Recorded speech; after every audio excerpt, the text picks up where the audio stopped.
24 apartment buildings are close to each other in proximity. There are a total of 45 units. There are 21 two-bedroom apartments and 24 one-bedroom apartments.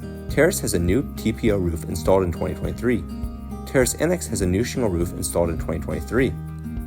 A new steel roof has been installed on the garage units at the Terrace Annex complex. Hebron House received new shingles in 2023. 36 of the 45 AC units were replaced or will be replaced in November 2023. The current management has been making numerous updates to the apartments, including vinyl plank floors, new appliances as needed, and kitchen and bathroom upgrades as needed.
For more information, contact listing agent Ken McGuire at 307-385-7415.